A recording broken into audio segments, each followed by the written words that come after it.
Times of Bangladesh বড় ধরনের একটা নিউজ করেছে, যেটা নিয়ে ব্যাপক আলাপ আলোচনা হয়েছে, এবং সেই নিউজটাকে নিয়ে আবার ইত্তেফাক অনলাইন ভার্সনে তারাও নিউজ করেছে।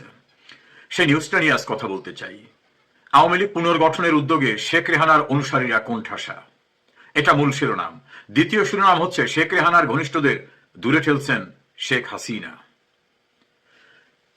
এর ভিতরে মোদ্দা কথাটা হলো, শেখ রেহানার বলয়ে যারা আছেন তাদেরকে সরিয়ে দিয়ে নতুন করে আওয়ামী লীগ পুনর্গঠনের উদ্যোগ নিয়েছেন শেখ হাসিনা। শেখ রেহানার বলয় এবং শেখ হাসিনার বলয় আলাদা আলাদা করা হয়েছে।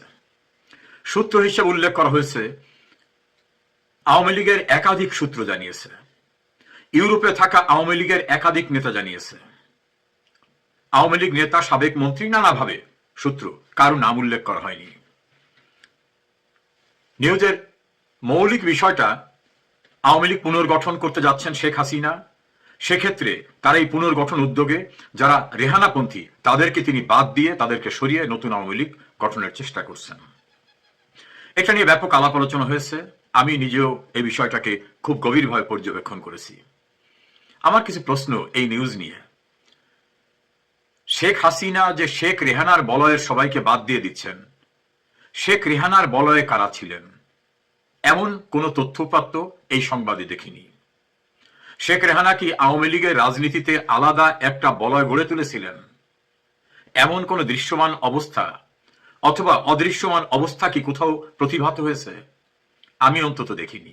আওয়ামী লীগ রাজনীতির সঙ্গে দীর্ঘদিন জড়িত, বা যারা জড়িত আমার চেয়ে অনেক পুরনো, তাদের কাছে খোঁজ খবর নিয়েছি। শেখ রেহানা কি কখনো আওয়ামী লীগের সভাপতি হতে চেয়েছেন, সাধারণ সম্পাদক হতে চেয়েছেন, প্রেসিডিয়াম মেম্বার অথবা আওয়ামী লীগের কেন্দ্রীয় কমিটির সদস্য হতে চেয়েছেন? আমি আওয়ামী লীগের একসময় আইন সম্পাদক ছিলাম, আমার কাছে যে তথ্যপাত্র, তিনি কখনো এটা হতে চাননি। এমনকি শেখ রেহানার ছেলে মেয়েদেরকেও আওয়ামী লীগের ওয়ার্কিং কমিটির কোনো পদে আনা যায়নি বা তারা আসেননি। অন্যান্য রাজনৈতিক দলে দেখা যায় ভাই, ভাবি, দেবর, বোন নানাভাবে অনেকেই পদ পদবিতে থাকেন, সরকারেও থাকেন। শেখ হাসিনা একাধিকবার সরকারের প্রধান হিসেবে দায়িত্ব পালন করেছেন। শেখ রেহানা কখনোই আওয়ামী লীগের এমপি, মন্ত্রী অথবা উপদেষ্টা বা অন্য কোনো পদবিতে আসেননি। তার কোনো ছেলে মেয়েদেরকেও কখনো এই জাতীয় কোনো পদ পদবিতে তিনি আনেননি। আমার কাছে যেটা প্রতীয়মান হয়, তাদের হয়তো এরকম অফার ছিল, তারা এই রাজনীতিতে আসতে চাননি বা সরকারে আসতে চাননি। একমাত্র তার দেবর জেনারেল তারেক সিদ্দিকী সরকারের একজন উপদেষ্টা ছিলেন। এছাড়া তার দুই মেয়ে, ছেলে, তারা অত্যন্ত উচ্চ শিক্ষিত, তারা কেউ আসেননি, শেখ রেহানা আসেননি। এবং আওয়ামী লীগের অভ্যন্তরে কোনোদিন কিন্তু স্লোগান ওঠেনি যে শেখ রেহানাকে আওয়ামী লীগের এই পদে দেখতে চাই, পদে দেখতে চাই। প্রতিবেশী রাষ্ট্র ভারতে কিন্তু দলের সভাপতি, সাধারণ সম্পাদক কিন্তু একই পরিবারে দেখা গেছে। বাংলাদেশে কিন্তু বেগম খালেদা জিয়া চেয়ারম্যান, তার পুত্রকে কো চেয়ারম্যান এবং পরিবারের অন্যান্য সদস্যদেরকেও দলের গুরুত্বপূর্ণ দলে দেখা গেছে। জাতীয় পার্টিতে একই অবস্থা দেখা গেছে। জেনারেল এরশাদ দলের দায়িত্বে, তার ভাই দায়িত্বে, তার স্ত্রী দায়িত্বে। ব্যতিক্রম আওয়ামী লীগ, যেখানে কখনোই এইরকম ভাবে কাউকে আনা হয়নি। যে মৌলিক প্রশ্নগুলি নিয়ে আজ কথা বলছি, যারা বলছেন আওয়ামী লীগের একাধিক সূত্র জানিয়েছে, আমার প্রশ্ন, শেখ হাসিনার কাছে কি ওই ব্যক্তিরা যারা নাম প্রকাশ অনিচ্ছুক, তারা এত ঘনিষ্ঠ যে তাদের কাছে শেখ হাসিনা বলেছেন আমি শেখ রেহানার বলয়ে যারা আছে তাদেরকে বাদ দিয়ে দিচ্ছি? শেখ হাসিনা কি ইউরোপে থাকা সাবেক মন্ত্রী, প্রতিমন্ত্রী বা নেতাদেরকে বলেছেন যে শেখ রেহানার সঙ্গে যাদের ঘনিষ্ঠ তাদেরকে আমি বাদ দিয়ে দিচ্ছি? আমার জানা মতে কেউ এভাবে বাইরে কথা বলেন না। আর শেখ হাসিনা যদি তাদেরকে না বলে থাকেন, তাহলে তারা কি করে জানলেন যে শেখ হাসিনা শেখ রেহানার সঙ্গে যাদের সম্পর্ক বা কথিত শেখ রেহানা বলয় তাদেরকে বাদ দিয়ে দিচ্ছেন? এখন তাহলে প্রশ্ন ওঠে, তাহলে কি শেখ হাসিনা এই সংবাদের প্রতিবেদক বা তাদের সোর্সকে বলেছেন যে আমি কিন্তু রেহানার সঙ্গে যারা ঘনিষ্ঠ বা রেহানা বলয় নামে যাদের কথা বলা হচ্ছে তাদেরকে বাদ দিয়ে দিচ্ছি? তাহলে সোর্সটা কোথায়? শেখ হাসিনার কাছে কি শেখ রেহানার চেয়ে ঘনিষ্ঠ কেউ আছে? তার ছেলেমেয়ের কথা যদি বাদ রাখি, কখনো কখনো তার ছেলেমেয়ের চেয়েও দেখা যায় শেখ রেহানাকে তিনি নিভৃতচারী, ছায়াসঙ্গী, সাধারণের ভিতরে অসাধারণ হয়ে অনুপ্রেরণাদায়িনী হিসাবে শেখ হাসিনার সঙ্গে সুখ এবং দুঃখে সবসময় থাকেন। শুধু ক্ষমতার ভাগাভাগি করতে দৃশ্যমান কোথাও আমরা দেখছি না। ঢাকায় সংসদ ভবন এলাকায় খোলা আকাশের নিচে একটা অনুষ্ঠান হচ্ছিল। সেই অনুষ্ঠানে শেখ হাসিনা, শেখ রেহানা এবং সজীব ওয়াজেদ জয় মঞ্চে দাঁড়িয়ে বঙ্গবন্ধু জয় বাংলা স্লোগান দিচ্ছিল। হঠাৎ করে উচ্ছ্বসিত হয়ে মাইক্রোফোনে স্লোগান মুখরিত উঠলেন শেখ রেহানা। জয় বাংলা জয় বঙ্গবন্ধুর পরে তিনি বলে উঠলেন, জয় শেখ হাসিনা, জয় শেখ হাসিনা। আমি সেখানে উপস্থিত ছিলাম। শেখ হাসিনা বারবার হাত নেড়ে, নো নো নো, শেখ হাসিনার উপর কোনো জয়ধ্বনি হবে না। আমার বাড়ি টুঙ্গিপাড়ার থেকে একটা কাছাকাছি। আমি বিভিন্ন সময় শেখ হাসিনা এবং তার পরিবার টুঙ্গিপাড়ায় যখন যান, অনেক সময় থাকার সুযোগ হয়েছে। আমি দেখেছি কিভাবে দুই বোন একত্রে চলেন। বিদেশের গুরুত্বপূর্ণ অতিথি এলে বঙ্গবন্ধুর জন্মশতবার্ষিকীতে ভারতের প্রধানমন্ত্রী শ্রী নরেন্দ্র মোদী যাওয়ার পরে তাকে রিসিভ করতে প্রধানমন্ত্রী হিসাবে শেখ হাসিনা দাঁড়ালেন। শেখ রেহানা কিছুটা দূরে ছিলেন। কারো দৃষ্টি এড়ায় নাই। শেখ হাসিনা রেহানাকে কাছে নিয়ে তাকে নিয়ে সঙ্গে রিসিভ করলেন। এটা শুধু এখানে না, রাষ্ট্রীয় গুরুত্বপূর্ণ অনুষ্ঠানে শেখ হাসিনা শেখ রেহানাকে পাশে নিয়ে অনুষ্ঠানে উপস্থিত হতেন। শেখ রেহানা পার্টিসিপেট করতেন না। একমাত্র বঙ্গবন্ধুর মৃত্যুবার্ষিকীর একটি প্রোগ্রামে তাকে দিয়ে বক্তব্য রাখানো হয়েছিল বঙ্গবন্ধু কনভেনশন সেন্টারে। এছাড়া দলীয় কোনো, এমনকি আওয়ামী লীগের যত জাতীয় সম্মেলন হয়, কাউন্সিল, সেখানেও শেখ রেহানা মঞ্চে গিয়ে কোনো বক্তব্য রাখেন না, মঞ্চেও যান না। রাজনীতির প্রতি তার নির্লিপ্ততা, প্রচারহীনতা, প্রচার বিমুখ অবস্থা দৃশ্যমান হয়। আমার জানা মতে তিনি কখনো কোনো বড় ধরনের কাউকে তার পছন্দের লোককে নিতে হবে এ নিয়ে তার বড় বোনের সঙ্গে কোনো বিরোধ হয়েছে বা দর কষাকষি হয়েছে বা সম্পর্কের কোন রকম অবনতি ঘটেছে, এরকম তথ্য নেই। একটা সময় নানা রকম প্রচারণা ছিল যে আওয়ামী লীগের সিনিয়র নেতাদের সঙ্গে শেখ হাসিনার দূরত্ব ভেঙে যাচ্ছে আওয়ামী লীগ। সেটা খুব সুবিধা হয়নি। একটা সময় শেখ হাসিনা এবং তার কাজিনদের সঙ্গে শেখ সেলিম, শেখ হেলাল, আবুল হাসনাত আবদুল্লাহ, নুরে আলম চৌধুরী লিটন, অন্যান্যদের সঙ্গে বিরোধ হয়ে যাচ্ছে। শেখ হাসিনা এখন একা হয়ে পড়েছেন। আমরা বিভিন্ন ঘটনা প্রবাহে দেখেছি তাদের বন্ডিংটা খুবই স্ট্রং, পৃথক হয়নি। মাঝে মধ্যে কিছু অজ্ঞাতনামা পোর্টাল থেকে বলা হতো শেখ রেহানাই প্রধানমন্ত্রী হতে চান।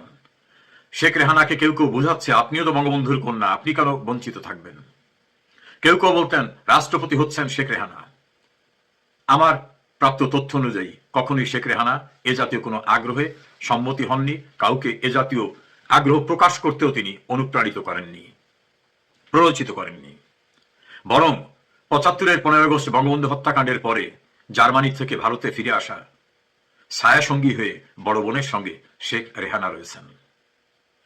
শেখ রেহানার পারিবারিক জীবন হওয়ার পরেও তিনি বঙ্গবন্ধু কন্যাকে মায়ের স্থানে রেখে সেভাবেই সম্পর্ক রেখেছেন। শেখ হাসিনার সন্তানদের যখন একেবারে শিশু অবস্থা রেখে তিনি ঝুঁকি নিয়ে দেশে এলেন, তখন সেই সন্তানদের মায়ের স্নেহে লালন পালন করে বাড়িয়ে তোলার দায়িত্ব নিয়েছিলেন শেখ রেহানা। শেখ রেহানা শেখ হাসিনার বোন হলেও আমাদের কাছে প্রতীয়মান হয়েছে যে তিনি বড় বোনকে বোধহয় মায়ের মতো করেই দেখেন। যারা নতুন প্রজেক্ট নিয়েছেন শেখ হাসিনা এবং শেখ রেহানার ভিতরে বিভাজনের জন্য, দেখুন শেখ হাসিনা এবং শেখ রেহানার ভিতরে বন্ডিংটা এত স্ট্রং, একে অপরের ছায়াসঙ্গী, একে অপরের প্রেরণাদায়িনী। শেখ রেহানা সেই অর্থে একজন অত্যন্ত সাদামাঠা জীবনযাপন করা মহিয়সী নারী।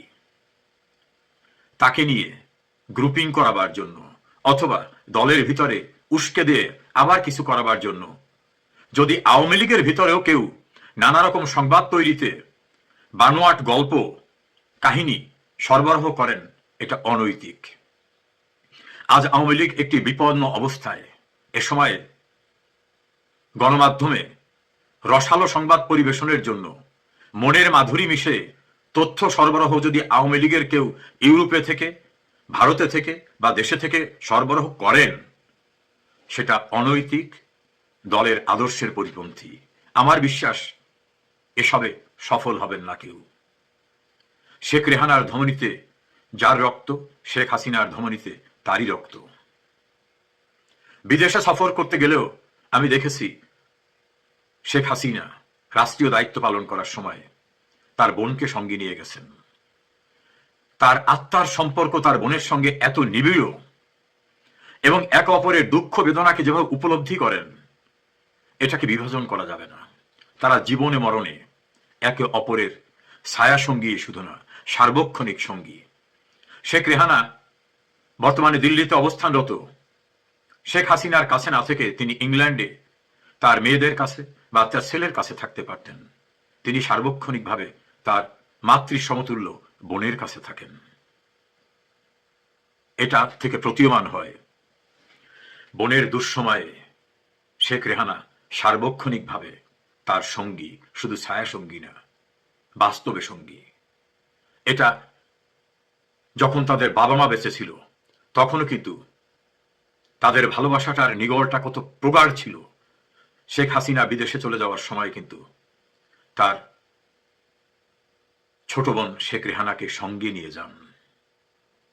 সেটাই হয়তো আল্লাহর অশেষ রহমত যে সে কারণে শেখ রেহানাও মৃত্যুর হাত থেকে বেঁচে যান। আমি সেটা বলছি না, আমি বলছি সে সময় নবদম্পতি হিসাবে বিদেশে যাবার সময় তিনি তার বোনকে সঙ্গে নিয়ে গেছেন। সম্পর্কটা এমন যে সম্পর্কের বিভাজন হয়নি কখনো। এই দীর্ঘ পথ পরিক্রমায় কত চড়াই উতরাই গেছে। শেখ হাসিনাকে কতবার হত্যার চেষ্টা করা হয়েছে, কতবার ঝুঁকি এসেছে, কতবার তিনি কারাগারে গেছেন, কত ঘটনা ঘটেছে। এমনকি 2024 জুলাই সন্ত্রাসের সময়ও, ওই উত্তাল রাজনৈতিক অস্থিতিশীল পরিস্থিতির সময়ও শেখ হাসিনার পাশে কিন্তু শেখ রেহানা। ওই যে বললাম, জীবনে মরণে তারা অবিচ্ছেদ্য। সেই সত্তাটা তাদের এমনভাবে মিশে আছে, এখানে কেউ বিভাজনের চেষ্টা করে লাভ হবে না। আওয়ামী লীগ কিভাবে গঠিত হবে সেটা আওয়ামী লীগের সাংগঠনিক স্ট্রাকচার আছে। আওয়ামী লীগের প্রধান হিসেবে আওয়ামী লীগের ব্যারিস্টার রিজাউল করিমের গুরুত্বপূর্ণ বিশ্লেষণ। রানিং মেট কারা হবেন, কাদের তিনি কম্পিটেন্ট মনে করেন, সেটা শেখ হাসিনা ডিসাইড করবেন। ভারত উপমহাদেশে শেখ হাসিনার চেয়ে রাজনীতিতে দীর্ঘদিন সক্রিয় থাকা অর্থাৎ প্রবীণ রাজনীতিক আর দ্বিতীয় কেউ নাই। তার চেয়ে বেশি সময় ধরে কেউ রাজনীতি করে না। দীর্ঘকাল বিরোধী দলের রাজনীতি করেছেন, সরকারি দলের রাজনীতি করেছেন, আন্তর্জাতিক পরিসরে রাজনীতি করেছেন। চড়াই উতরাই অতিক্রম করে এগিয়ে আসা শেখ হাসিনা এখন রাজনীতিতে পরিপক্ক। নিজের পরিপক্কতা শুধু নিজের থেকে আসে নাই, তার বাবার ঝঞ্ঝা বিক্ষুব্ধ ভয়াল সংগ্রাম জীবন থেকে তার শিক্ষা রয়েছে। শেকড় থেকেই তার শিক্ষা, শেকড় থেকে তিনি শিখরে পৌঁছেছেন, শেকড় থেকে শিখরে পৌঁছেছেন। এই শিখরে অটোমেটিক পৌঁছান নাই, দুর্ঘটনাবশত তিনি রাজনীতিতে আসেন নাই। অভিজ্ঞতা, শিক্ষা এবং নিজের জীবন দিয়ে রাজনীতির পরিপূর্ণ সিদ্ধি অর্জন করেছেন যিনি, তার থেকে রেহানাকে বিচ্ছিন্ন করা বা দলের ভিতরে উস্কে দিয়ে নতুন কিছু করা সম্ভব হবে না। শেখ হাসিনা, শেখ রেহানা বঙ্গবন্ধুর বেঁচে থাকা দুই কন্যা, বাঙালি জাতির আরাধ্য সাধনার সম্পদ, বাঙালি জাতির স্বপ্ন বাস্তবায়নের সম্পদ, বঙ্গবন্ধুর প্রতিচ্ছবি। তারা reflected image of Bangabandhu Sheikh Mujibur Rahman. ধানের খেতে বান বয়ে যাওয়া, শ্রমিকের কলকারখানার শব্দ, মধ্য নিম্ন মধ্যবিত্ত শ্রেণীর মানুষের শান্তি, আশাকাঙ্ক্ষার চাহিদার সবকিছুর মাঝেই শেখ হাসিনার পাশাপাশি শেখ রেহানা। অগ্রসরমান উন্নয়নের রোল মডেলের বাংলাদেশ শেখ হাসিনা, শেখ রেহানা। তারা বঙ্গবন্ধুর উত্তরসূরি, মানে হলো স্বাধীন সার্বভৌম বাংলাদেশের লাল সবুজের পতাকায় মিশে থাকা বঙ্গবন্ধুর সুযোগ্য উত্তরসূরি শেখ হাসিনা, শেখ রেহানা। মিথ্যা বিভ্রান্তিকর সংবাদ প্রণয়নে লাভ হবে না। সংবাদ প্রণয়নে যদি কেউ আত্মঘাতী ভূমিকা রেখে আওয়ামী ঘরানার কেউ উস্কে দিয়ে এ জাতীয় বানোয়াট গল্প তৈরি করান, সেটা আত্মঘাতী। এই আত্মঘাতী কাজকর্ম করে কেউ লাভবান হতে পারেনি। আওয়ামী লীগকে বিভক্ত করার চেষ্টা করে অনেকবার অনেক উদ্যোগ নিয়েছেন, লাভ হয়নি। আওয়ামী লীগের প্রাণশক্তি শেখ হাসিনা, তার কোনো ভুল নেই তা বলছি না। একজন মানুষ হিসাবে তার দল পরিচালনায়, সরকার পরিচালনায় অসংখ্য ভুল থাকতে পারে, কিন্তু শেখ হাসিনার বিকল্প শেখ হাসিনা, শেখ হাসিনার বিকল্প শেখ হাসিনা, বঙ্গবন্ধুর উত্তরসূরি শেখ হাসিনা এবং শেখ রেহানা। এর মাঝখানে কোনো দাড়ি কমা সেমিকোলন নেই।